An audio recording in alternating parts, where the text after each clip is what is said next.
అందరికీ నమస్కారం. నేను మీ కుమార్ రాజ్ భరద్వాజ్ శర్మ. అయితే ఆరూఢ లగ్నం దాని గురించి కొద్దిగా పరిశీలన విషయంగా చెప్పండి అనేటువంటి ఒక క్వశ్చన్ వేశారు. కాబట్టి ఈరోజు మనము ఆరూఢ లగ్నం అనేది ముఖ్యంగా సమగ్రమైనటువంటి మన పరిశీలన అనేది చేయటం అనేది ఇప్పుడు గమనిద్దాం. ముఖ్యంగా ఆరూఢ చక్రం అంటే రుడి అని చెప్పబడింది అన్నమాట. రుడి, ఆరుడి అంటే ఆరూఢ చక్రాన్ని మనము రుడి అనేటువంటి వాక్యం ద్వారా చెప్పబడింది. ఈ ఆరూఢ చక్రం అనేది మనకి లగ్న, ద్వితీయ, చతుర్థ, పంచమ, సప్తమ, నవమ, దశమ, ద్వాదశ భావాల్ని ఆరూఢాలు అంటారు. ఈ 8 1 2 4 అదేవిధంగా 5 7 9 10 12 ఈ మొత్తాన్ని కూడా మనము ఆరూఢాలు అంటారు. ఇక మిగతా ఉన్నటువంటి 3 6 8 11 3 6 8 11 ఈ 4 ఏదైతే ఉన్నాయో ఈ 4 భావాలకి ఆరూఢాలు అనేది లేవు. కేవలము 1 2 4 5 7 9 10 12 వాటికి మాత్రమే ఆరూఢాలు అనేది ఉండడం జరిగింది. మొదటి దాన్ని మనము లగ్నరుడం అని, రెండో దాన్ని ధనారుడం అని, అదేవిధంగా 4వ స్థానానికి సంబంధించిన వాహనరుడం అని, పంచమ స్థానం సంబంధించిన దాన్ని మనము మంత్రారుడం అని, అదే 7వ స్థానానికి సంబంధించి దారారుడం అని, 9 భాగ్యరుడం అని, 10 రాజ్యారుడం అని, 11 12 ఉపపదం అని ఈ విధంగా మనకి చెప్పడం జరిగింది. అవేంటంటే లగ్నారుడం, ధనరుడం, ధనరుడం, వాహనరుడం, మంత్రరుడం, దారారుడం, భాగ్యరుడం,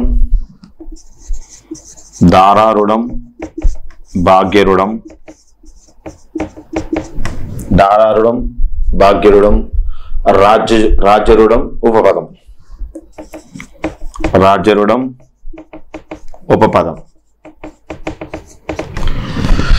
లగ్నరుడం అంటే 1, ధనారుడం అంటే 2, వాహనరుడం అంటే 4, మంత్రరుడం అంటే 5, దారుడం అంటే 7, భాగ్యరుడం అంటే 9, రాజ్యరుడం అంటే 10, ఉపపదం అంటే 12. ఈ మొత్తాన్ని కలిపి మనము ఈ భావాలను మనం మొత్తం కూడా ఆరూఢ లగ్నంగా పరిగణలో తీసుకుంటుంటారు. ఇక జాతక చక్రంలో లగ్నం నుంచి లగ్నాధిపతి ఎన్నో రాశిలో ఉంటాడో ఆ రాశులు లగ్నాధిపతి నుంచి లెక్కించగా వచ్చే రాశిలో గ్రహాన్ని ఉంచాడే మనము ఆరూఢ లగ్నం అంటారు. జాతక చక్రంలో మీకు ఇంతకుముందు ఆరూఢ లగ్నం ఏ విధంగా వేరేటువంటి క్లాస్ చెప్పాను, ఒకసారి చూడండి, మీకు అర్థమవుతుంది. మళ్ళీ అంత క్లాస్ ఇక్కడ చెప్తే ఎంత అవుతుంది. జాతక చక్రంలో లగ్నం నుండి లగ్నాధిపతి ఎన్నవ రాశిలో ఉన్నాడో ఆ రాశుల్ని లగ్నాధిపతి నుంచి లెక్కించగా వచ్చే రాశిలో వచ్చేటువంటి గ్రహాన్ని మనం ఆరూఢ లగ్నం అంటారు. ద్వితీయాధిపతి ద్వితీయం నుండి ఎన్నవ స్థానంలో ఉన్నాడు ఆ రాశి నుంచి అన్నవ ఇంట్లో ధనారుడం అనేది ఏర్పడుతుంది. చిన్న ఎగ్జాంపుల్ చెప్పాలంటే మేష లగ్నం ఉంది, లగ్నాధిపతి మనకి 6వ స్థానంలో ఉన్నాడు. అక్కడి నుంచి మనము లగ్నరుడాన్ని క్యాలిక్యులేట్ చేయాలి. ధనారుడాన్ని 2వ స్థానాధిపతి ఎక్కడైతే ఉన్నాడో ఆ స్థానం నుంచి ధనారుడాన్ని క్యాలిక్యులేట్ చేయాలి. అలాగే చతుర్థం కానీ, పంచమం కానీ, సప్తమం కానీ, నవమం కానీ, దశమం కానీ, ద్వాదశ అధిపతులకి ఈ యొక్క విధంగానే మనం మొత్తం కూడా చూసుకోవాలి. లగ్నరుడం లగ్నం నుంచి, ధనారుడం ధనస్థానం నుంచి, వాహనరుడం చతుర్థ స్థానం నుంచి, మంత్రరుడం పంచమ స్థానం నుంచి, దారారుడం సప్తమ స్థానం నుంచి, భాగ్యరుడం నవమ స్థానం నుంచి, రాజ్యారుడం దశమ స్థానం నుండి, లాభరుడం ఏకాదశ స్థానం నుంచి, ఉపపదము ద్వాదశ స్థానం నుంచి లెక్కించాలి. ఇది మీకు వివరంగా ఒక క్లాస్ నేను చెప్పాను. ఆరుడ లగ్నం అనేది ఏ విధంగా వేయాలనేది. అంటే జ్యోతిష్ శాస్త్రం పరిశోధనలో మనకి ఏంటంటే ఒక్కొక్క థియరీలో ఒక్కొక్క తీసుకుంటారు. ఈ ఆరుడ లగ్నాన్ని ఎక్కువ శాతం కూడా జైమిని సూత్రం సంబంధించిన విషయాలలో ఆరుడ లగ్నాన్ని ఎక్కువగా పరిగణలో తీసుకొని జాతచక్రాన్ని పరిశీలన చేస్తూ ఉంటారు. ఇది జైమిని సిద్ధాంతం. ఇక్కడ ఏంటంటే ఒక్కొక్కరు ఒక్కొక్క థియరీలో మనం జాతచక్రాన్ని పరిశీలన చేస్తూ ఉంటారు. ఒకళ్ళు నవాంశ నుంచి, ఒకళ్ళు రాశి నుంచి, ఒకళ్ళు ఎఫిమెరిస్ అంటే జాతచక్రం సంబంధించేటువంటి చార్ట్లను పరిశీలన చేసి, కొంతమంది అష్టక వర్గ దగ్గర నుంచి, కొంతమంది ఆరుడ లగ్నం నుంచి, ఈ విధంగా ఒక్కొక్క రకంగా మనకి జాతచక్ర పరిశీలన చేస్తూ ఉంటాడు. ఆరుడ లగ్నం నుండే కాక ఉపపదం లగ్నం కూడా జాతచక్రం పరిశీలన చేయవలను.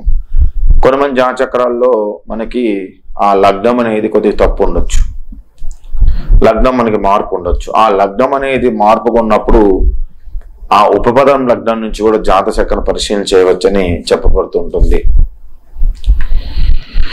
నేను చదివిన పుస్తకాలలో ముఖ్యంగా ఏమని రాశారంటే ఏ భావ అధిపతి అయినా సరే అదే భావంలో కానీ సప్తమంలో కానీ రాకూడదు అని రాశాడు. అంటే ఎగ్జాంపుల్ మనము లెక్కేస్తూ ఉన్నాం. లెక్కేసుకున్నప్పుడు లగ్నాధిపతి మనకి ఏదో ఒక స్థానంలో ఉన్నాడు.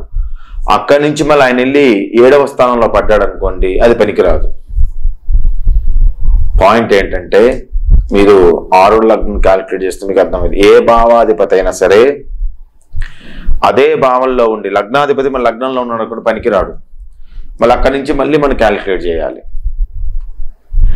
మళ్ళీ లగ్నాధిపతి ఒక స్థానంలో కూర్చొని అక్కడి నుంచి 7వ స్థానంలోకి, సప్తమ స్థానంలోకి వచ్చాడు, రాశి చక్రం నుంచి లగ్నం నుంచి మళ్ళీ 7వ స్థానంలోకి వచ్చాడు అనుకోండి, అది పనికిరాదు. ఆ విధంగా వచ్చినట్టయితే మనము 10వ రాశిలో ఆ గ్రహాన్ని ఉంచాలన్నమాట. అక్కడి నుంచి 10వ రాశిలో ఆ గ్రహాన్ని ఉంచాలనేది ఆరుడ లగ్నం అనేది చెప్తా ఉంది. అది క్లాస్ మీరు విన్నట్టయితే మీకు క్లియర్గా అర్థమవుతుంది. ముఖ్యంగా ఆరుడ లగ్నం యొక్క ప్రాముఖ్యత ఏంటంటే ముఖ్యంగా వ్యక్తి యొక్క నిజస్వరూపాన్ని రుడిగా చేసి చెప్తుంది. ఇతర దృష్టిలో ప్రాముఖ్యత ఎంతవరకు ఉందో తెలుసుకోవచ్చు. అసలుకి ఆరుడం అంటే సంస్కృత వాక్యంలో మాయ, మ్యాజిక్. ఆరుడం అంటే ముఖ్యంగా మనకు మాయ వంటిది. ఎదుట వ్యక్తులు ఏ విధంగా భావిస్తున్నారో తెలుసుకోవచ్చు. ఈ లగ్నం వల్ల ఎక్కువ శాతం కూడా ఇతరుల యొక్క మనస్సుని, ఇతరులకు కలిగేటువంటి అభిప్రాయాన్ని మొత్తం కూడా తెలుసుకోవడానికి మనకి ముఖ్యంగా ఆరుడ లగ్నం అనేది చెప్పబడుతుంది. ఆరుడం అంటే మాయ. అతని యొక్క ప్రవర్తన ఏ విధంగా ఉంది, తన అభిప్రాయాలు ఏ విధంగా మొత్తం కూడా తెలుసుకునేటువంటి చక్రం మనకు ఆరుడ లగ్నం. లగ్నము, చతుర్థము, షష్టము, 1వ స్థానము, 4వ స్థానము, 6వ స్థానము. చంద్రుడు కుజుడు వీటి సహాయంతో మాతృ వైర్యాన్ని లేక మాతృ సౌఖ్యం అనేది చెప్పబడుతూ ఉంటుంది. 1, 4, 6 ఈ 3 స్థానాల్లో మనకి చంద్రుడు కానీ కుజుడు కానీ ఉన్నట్టయితే వీటి సహాయంతో చంద్రుడు కుజుడు మాతృ సంబంధించిన విషయాలను ఎక్కువగా తెలియజేస్తాను. కాబట్టి వీటి సహాయంతో మాతృవైర్యం, తల్లితో ఏ విధంగా ఉంటున్నాడు, తల్లితో సౌఖ్యం ఎంతవరకు ఉందని చెప్పే విషయాలు కూడా చెప్పవచ్చు. ఆరుడంలో మనకి మంత్రారుడముకు వాహరుడము కూడా పేరు పెట్టారనమాట. అది మాత్రారుడం అని చెప్పబడుతూ ఉంటుంది. ఇక్కడ ఎక్కువ శాతం కూడా మంత్రారుడం అని రాశారు కదా, నీకు ఎక్కువ శాతం కూడా మాత్రారుడము. ఆరుడంలో మాత్రారుడముకు వాహనరుడం అని పేరు చెప్పారు. దానికి అంటే మాత్రారుడం అంటే మాతృరుడము, మాతృరుడం అని మనము వాహనరుడంగా చెప్పబడుతుంది. వాహనరుడం ఎందుకు చెప్పబడుతున్నారు? ఒక వ్యక్తి ఒక దగ్గర నుంచి ప్రయాణం చేయాలంటే వాహనం కావాలి. ఒక వ్యక్తి తన జీవితంలో ఎదుగుదల కావాలి అంటే తల్లిదండ్రులు అనేటి ఒక వాహనం అనేది సపోర్ట్ బేస్ అనేది కావాలి. కాబట్టి దాన్ని వాహనరుడంగా తీసుకున్నారని పుస్తకాలు రాసింది, నీ చెప్పడం కాదు. అది ముఖ్యంగా లగ్నాత్ నవమ స్థానాన్ని మనము పితృస్థానం అంటున్నారు. 4వ స్థానం మాతృస్థానం అయితే 9వ స్థానం మనకి లగ్నాత్ 9వ స్థానము పితృస్థానం, లగ్నాత్ తృతీయ స్థానము భాతృస్థానము. వీటికి ఆరుడాలు ఎక్కడ ఉన్నాయో మనము గుర్తించాలన్నమాట. ముఖ్యంగా మనకి ఈ పుస్తకంలో ఒక వాక్యం రాసింది, పితృమాతృ భాతృ జాయాసాయ రుడాని చన్మాత కేంద్ర కోణ దేవ సంయతే తేషాం భవేత్మాం పూర్వోక్త బంధ్వ రుడస్య కేంద్ర కోణ భవిష్యతి సారూఢస్య షష్టమ ద్వాదశ వైర్యముచ్యతే అనేటువంటి ఒకటి ఉంది.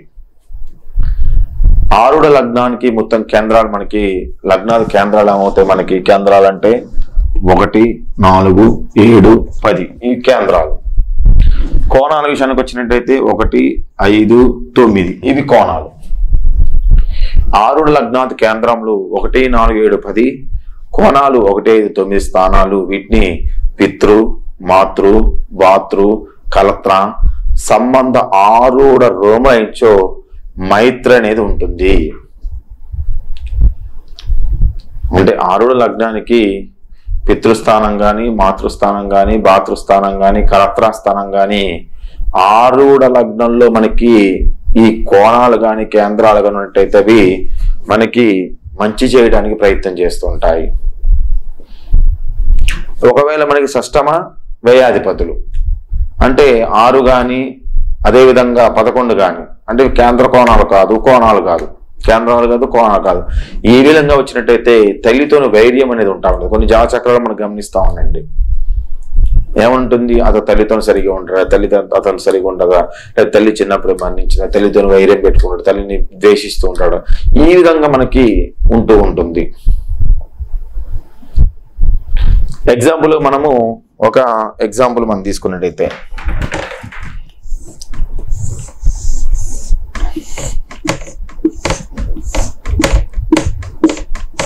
ఇది జాతక చక్రం. ఈ జాతక చక్రంలో మనకి లగ్న రుణం అనేది మేషమైంది. మేషము, కర్కాటకము, సింహము, తుల, ధనస్సు, మకరం రాసులు మనకి వాహనుడం మంత్రవడం అయితే అంటే మనకేంటంటే ఇక్కడ మేషం కానీ కర్కాటకం కానీ సింహం కానీ అదేవిధంగా తులా కానీ ధనస్సు కానీ మకరం కానీ ఈ లిస్టులలో మనకి వాహనోడం 4వ స్థానం ఏందనుకోండి, ఏమవుతుంది మనకి? మీరు గమనించండి, 1, 4, 5, 7, 9 అదేవిధంగా 10 ఈ మొత్తం కూడా మనకి ఏమైనాయి? కేంద్ర కోణాలు అవుతాయి మేషలగ్నానికి. ముఖ్యంగా జాతచక్రంలో వీళ్ళకి ఈ ఎక్కడైనా సరే దీంట్లో వాహనుడు మనకు పడింది అనుకోండి, వాళ్ళతోని తల్లితోని మాతృత్వంతోని సంబంధ బాంధవ్యాలు ఉంటాయి. అట్లా కాకుండా వేరే స్థానం అయిందనుకోండి, పితృ కానీ భాతృ కానీ కలత్ర విషయాలు కూడా ఈ విధంగా మనం ఊహించడానికి సంబంధాలు ఉంటాయి. కాబట్టి ముఖ్యంగా ఏంటంటే ఆరుడ లగ్నం అనేది కేంద్ర స్థానాలు కోణ స్థానాలు అలాగే షష్టమ అదేవిధంగా ఏకద స్థానాలు ఏ విధంగా ఉన్నాయో రాశి లగ్నం నుంచి కూడా శోధన చేయాల్సినటువంటి పరిస్థితి ఏర్పడుతూ ఉంటుంది. ఈ విధంగా ఆధారంగా చేసుకొని మనకి ఏంటంటే ఎక్కువ శాతం కూడా స్నేహము వైరము అనే విషయాల మొత్తం కూడా నిర్ధారణ చేయడానికి అవకాశం అనేది ఉంటూ ఉంటుంది.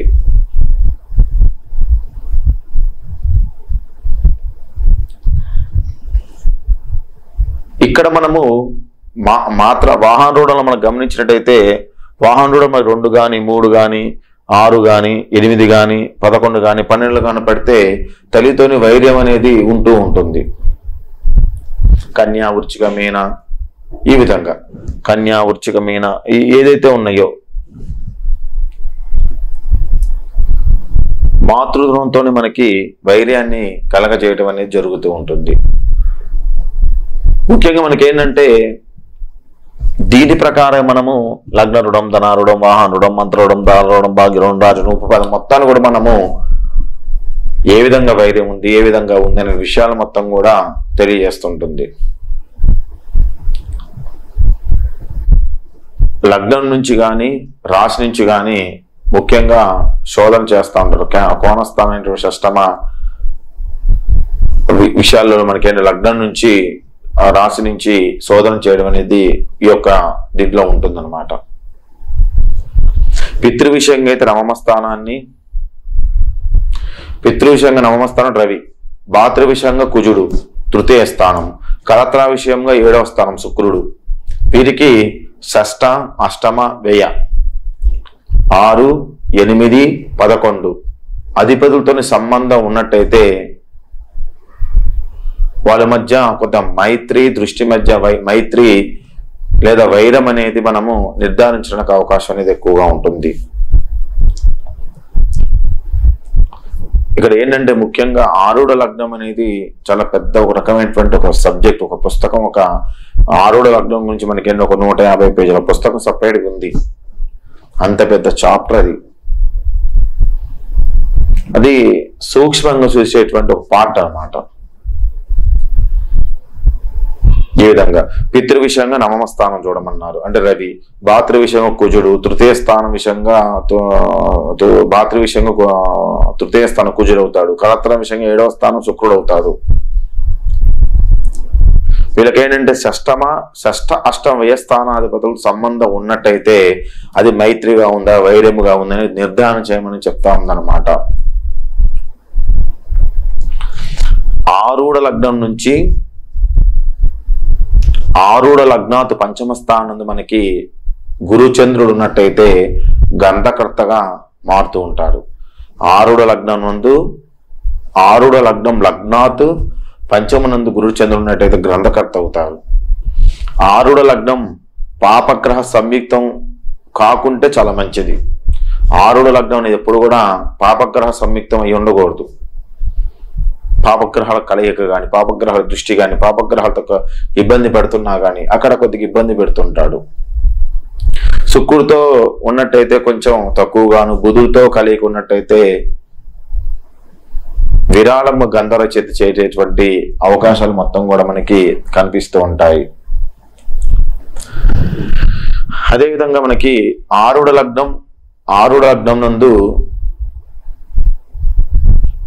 శుక్రుడు ఉన్నట్టయితే ఆరూఢ లగ్నం నందు మనకి అదేవిధంగా పంచమ స్థానంలో కూడా శుక్రుడు ఉన్నట్టయితే మనకి కవి, నాటకాలు, శాస్త్రవేత్త, కావ్యత్యం అవ్వటము, ఈ విధంగా అనేక రకాలుగా మనము ఆరూఢ లగ్నాన్ని మనం క్యాలిక్యులేట్ చేయొచ్చు. గురువు ఎక్కువ శాతం కూడా గ్రంథకర్తలకు సంబంధించినవి, మంత్రశాస్త్రం సంబంధించినవి, సర్వజ్ఞుడు మారడానికి, పురాణ చదువుకోవడానికి, పురాణ వ్యక్తి మారడానికి, మంచి జ్యోతిష్కుడు అవడానికి మొత్తాన్ని కూడా గురుడే మెయిన్ బేస్. కాబట్టి ఆరూఢ లగ్నం నందు మనకి లగ్నం ముందు గురుడు ఉన్నా సరే, పంచమస్థానం గురుడు ఉన్నా సరే మంచి జ్యోతిష్కుడుగా గ్రంథకర్తగా మారడానికి అవకాశం అనేది చూపిస్తూ ఉంటుంది. బలవంతులైనటువంటి శుభులతో సంబంధం ఉన్నట్టు గ్రహాలు శుభఫలితాన్ని ఇస్తాయి. ఆరూఢ లగ్నంలో బలవంతపు పాపగ్రహాలతో సంబంధ పాపగ్రహ ఫలితాన్ని ఇస్తుంటాయి. అంటే బలమైనటువంటి శుభగ్రహాల సంబంధం ఉంటే శుభత్వాన్ని ఇస్తాయి. బలమైనటువంటి పాపగ్రహ సంబంధం ఉంటే రాశక్రం బాగున్నప్పటికీ ఆరూఢ లగ్నం మనకి మైనస్ అయినా సరే ఇబ్బంది పెట్టడానికి అవకాశం అనేది ఉంటూ ఉంటుంది. ముఖ్యంగా బలవంతమైన గ్రహాలు స్థాన బలము, చేష్టా బలము, కాల బలము, దిగ్బలము, అదేవిధంగా నైసిక బలము, షడ్బలాలు మనకి మొత్తం కూడా ఉన్నాయి. మనకి షడ్బలాలు గ్రహానికి స్థాన బలం, చేష్టా బలం, కాల బలము, దిగ్బలము, దగ్బలము, నైసర్గిక బలం, ఈ విధంగా మనకు మొత్తం కూడా షడ్బలాలు అనేవి మనకు మొత్తం కూడా ఉంటూ ఉంటాయి. కాబట్టి గ్రహంలో ఉన్నటువంటి బలాన్ని కూడా మనము బేస్ చేసుకోవాలి. శుభగ్రహాలు, పాపగ్రహ అనే వర్గీకరణ విషయంలో ప్రస్తావించినట్లయితే ఆధిపత్యం అనేది ముఖ్యమైనటువంటి ప్రధానం. శుభగ్రహాలు శుభత్వాన్ని ఇస్తున్నాయి, పాపగ్రహాలు పాపత్వాన్ని ఇస్తున్నాయి అనే వర్గీకరణ అనేది ఆరూఢ లగ్నంలో ముఖ్యమైనటువంటి ఒక ప్రస్తావన ఉన్నటువంటి ఆధిపత్యం అనేటువంటి ప్రధానమైన అంశం అన్నమాట. అది స్వభావంగా మనకి గురు శుక్రుడు పూర్ణ శుభులు అవుతారు. బుధుడు శుభుడే గాని బుధ పాపయుత అంటే బుధుడు పాపగ్రహంతో కలిసి పాపత్వాన్ని, శుభగ్రహంతో కలిసి శుభత్వాన్ని అనేటువంటి ఒక రూట్ ఉందన్నమాట. కాబట్టి అదే విధంగా క్షీణచంద్రుడు, చంద్రుడు కూడా మనకి పూర్ణచంద్రుడు, క్షీణచంద్రుడు రెండు ఉన్నాయి. అంటే పాపగ్రహాలతో కలిసిన బుధుడు మాత్రమే పాపగ్రహంగా ఇక్కడ చెప్పబడుతూ ఉంటుంది. అలాగే పూర్ణచంద్రుడు మనకి శుభగ్రహం, క్షీణచంద్రుడు ఇక్కడ పాపగ్రహం. ముఖ్యంగా క్షీణచంద్రుడు అనేటువంటి విషయంలో అనేక విషయాలు మనకి ఏం చేస్తాం, బహుళ ఏకాదశి లగ్నాలు బహుళ విధేయ వరకు మన క్షీణచంద్రుడు వాడకంలో ఉంది. మన క్షీణచంద్రుడు అంటే ఏంటనే మళ్ళీ ఒక డౌట్ రావచ్చు మీకు. క్షీణచంద్రుడి విషయంలో మనకి ఏంటంటే బహుళ ఏకాదశి దగ్గర నుంచి అంటే ఇప్పుడు కృష్ణపక్షంలో ఉన్నటువంటి 15 రోజులు అధికారం మన క్షీణచంద్రుడు. బహుళ ఏకాదశి అంటే బహుళం అంటే అమావాస్య కంటే ముందు వచ్చేటువంటి ఏకాదశి. బహుళ ఏకాదశి నుంచి మొదలుపెట్టి బహుళ విధేయ వరకు మనకి క్షీణచంద్రుడు ఇది వాడకంలో ఉంది. ఇది క్షీణచంద్రుడి గురించి. ముఖ్యంగా ఏంటంటే రవి గాని, కుజుడు గాని, శని గాని, రాహు గాని, కేతు గాని మొత్తం కూడా పాపగ్రహాలుగా పరిగణలో తీసుకున్నాడు. రవిని మనకి మరి రోజు సూర్యుడు కనిపిస్తున్నాడు కదండి, మనకి నాకు పాపగ్రహం ఎట్లయితుంది, పుణ్యగ్రహమే కదండి అని చెప్తుంటాడు.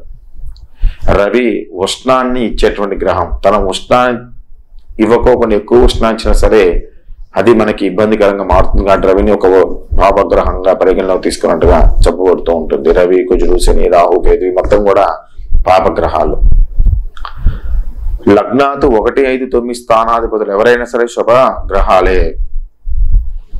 ఒకటే ఒక బండ గుర్తు. లగ్నాతు 1వ స్థానాధిపతి, 5వ స్థానాధిపతి, 9వ స్థానాధిపతులు ఎవరైనా సరే శుభగ్రహాలే. 4వ స్థానాధిపతి, 7వ స్థానాధిపతి, 10వ స్థానాధిపతులు వచ్చినటువంటి పాపగ్రహాలు కూడా శుభ ఫలితాన్ని ఇస్తానేటువంటి ఒక రూల్ ఉందన్నమాట. 4, 7, 10 స్థానాధిపతులు వచ్చినట్టు శుభగ్రహాలు పాపాదిత్యాన్ని ఇస్తాయి. 4, 7, 10 స్థానాధిపతులు వచ్చేటువంటి శుభగ్రహాలు పాప ఆదిత్యాన్ని ఇస్తూ ఉంటాయి. ముఖ్యంగా 3వ స్థానం, 6వ స్థానం, 8వ స్థానం, 11వ స్థానం, 12వ స్థానం ఆధిపత్యాలు లగ్నాది వచ్చిన గ్రహాలు చెడు ఫలితాన్ని ఇస్తూ ఉంటాయి. 3, 6, 8, 11, 12 స్థానాధిపతులు లగ్నాది మనకి వచ్చినవి శుభగ్రహాలైన సరే మనకి కొరిగి చెడు ఫలితాలు ఇవ్వడం అనేది జరుగుతూ ఉంటుంది. కేంద్రాల యందున్న శుభగ్రహాలు శుభ ఫలితాన్ని, పాపగ్రహాలు పాప ఫలితాన్ని ఇవ్వడం అనేది జరుగుతూ ఉంటుంది. కేంద్రాలు అంటే మనకి లగ్నాత్ 1, 4, 7, 10 స్థానాలు మన కేంద్రాలు. కోణాలు అంటే 1, 5, 9 స్థానాలు కోణాలు. లగ్నాత్ 2, 5, 8 స్థానాన్ని పనపరములు అంటారు. కేంద్రాలంటే 1, 4, 7, 10 కేంద్రాలు. కోణాలంటే 1, 5, 9 కోణాలు. 2, 5, 8 స్థానాలు పనపరములు. లగ్నాత్ 3వ స్థానం, 6వ స్థానం, 9వ స్థానం, 12వ స్థానం అని ఆపోక్షీమములు అంటారు. 3, 6, 9, 10 స్థానాలు ఆపోక్షేమం అంటారు. లగ్నాదు 3, 6, 10, 11 స్థానాలు మనం ఉపచయ స్థానాలు అంటారు. 3, 6, 10, 11 స్థానాలను ఉపచయ. ఇంతకుముందు క్లాసుల్లో మీకు వివరంగా తెలియజేశాను. మనకి పుస్తకంలో రాసులు ఉపచయ స్థానాలు ఉన్నట్టు గ్రహము కొద్దిగా ఇబ్బంది పెడుతుంది. ఉపచయ స్థానం సంబంధించిన విషయాలలో కేంద్రాధిపతితోని ఉన్నట్టు ఇవన్నీ మనం క్లారిటీ పుస్తకాలు చదువుతూ ఉంటాం. అందుకని మనకి ఈ బండ గుర్తు అనేది ఒకటి ఉండాలి. మన కేంద్రాలంటే 1, 4, 7, 10 కేంద్రాలు. కోణాలంటే 1, 5, 9 కోణాలు. 2, 5, 8 పనపరములు. 3, 6, 9, 10 స్థానాలు ఆపోక్షేమములు. 3, 6, 10, 11 స్థానాలు ఉపచయం స్థానాలు. ఈ విధంగా మనకి తెలుసుకుంటూ ఉండాలన్నమాట. ముఖ్యంగా ఈ యొక్క ఆరుడ లగ్నంలో మనకి ఏంటంటే స్వక్షేత్రం కానీ, మిత్రక్షేత్రం కానీ, ఉచ్చక్షేత్రం పొందినప్పుడు అట్టి వారితో సంబంధం కానిటువంటి వాడు కూడా బలవంతుడు అవుతాడు. నీచక్షేత్రము, శత్రుక్షేత్రం పొందినవాడు అట్టి వారితో సంబంధం గల హస్తగతం పొందినా సరే గ్రహం అనేది దుర్బలం అనేది పొందుతూ ఉంటుంది. అంటే ఎక్కువగా నష్టాన్ని కలగజేయడానికి అవకాశం ఎక్కువగా ఉంటుంది. ఆరుడ లగ్నానికి లాభస్థానందు, ఆరుడ లగ్నానికి లాభస్థానందు, ఆరుడ లగ్నానికి మనకి లాభస్థానందు శుభగ్రహం ఉన్నట్టయితే సంపదను, పాపగ్రహం ఉన్నట్టు దరిద్రాన్ని కలగజేస్తూ ఉంటాడు. ఆరుడ లగ్నానికి లాభస్థానం శుక్రుడు ఉన్నట్టయితే జాతకుడు భూపతి అవుతాడు. భూములు కొనుక్కోవడం, అమ్మటం చేయడం, యోగభోగ భాగ్యాన్ని పొందుతాడు. ఆరుడ లగ్నానికి లాభస్థానం శుక్రుడు ఉన్నట్టయితే. అదే లాభస్థానం శుభగ్రహం ఉంటే సంపద, అంటే శుక్రుడు ఉన్నట్టయితే భూమి వ్యాపారం చేస్తే కలిసి వస్తుంది. అదే లాభస్థానం మనిషి శుభగ్రహం ఉన్నట్టయితే సంపద కలగజేస్తాడు. అదే పాపగ్రహం దరిద్రాన్ని కలగజేస్తాడు. అదేవిధంగా ఆ స్థానాధిపతి బలహీనుడైతే జాతకుడికి వ్యాధి గలవాడవుతాడు. స్థానాధిపతి బలహీనుడై కేంద్ర కోణాలు ఏంటంటే బుద్ధిమంతుడు అవుతాడనమాట. గొప్పవాడు కూడా అవుతాడు. ఏదైతే లగ్న స్థానాధిపతి ఎవరైతే ఉన్నారో ఈ స్థానాధిపతి ఎప్పుడైనా మనకి కేంద్ర కోణాల్లో ఉన్నట్టయితే చాలా వరకు అది కొద్దిగా మనకి ఇబ్బందుల నుంచి బయటపడేయడానికి అవకాశం అనేది ఎక్కువగా ఉంటుంది. ఆరుడు లగ్నంలో ఏకాదశ స్థానం ఉన్నట్టయితే శుభగ్రహ సంబంధాలు కలిగినటువంటి జాతకుడు సంపన్నులు అవుతాడు. ఆరుడు లగ్నానికి ఏకాదశ స్థానం శుభగ్రహ సంబంధం కలిగిన జాతకుడు సంపన్ను కలుగుతాడు. అదే ఆరుడు లగ్నానికి ఏకాదశ స్థానం శుభగ్రహాలు ఉన్నట్టయితే న్యాయ మార్గం నందు ముందుకు వెళ్తూ ఉంటాడు. పాపగ్రహ సంబంధం ఉన్నట్టయితే అన్యాయ మార్గం నందు లాభం పొందుతూ ఉంటారు. ఆరుడ లగ్నం నందు ఏకాదశి నందు మిత్రగ్రహాలు ఉన్నట్టయితే అవి ఆ దశల యందు విశేషంగా ఐశ్వర్యమైనటువంటి ప్రాప్తిని కలగజేస్తూ ఉంటాయి.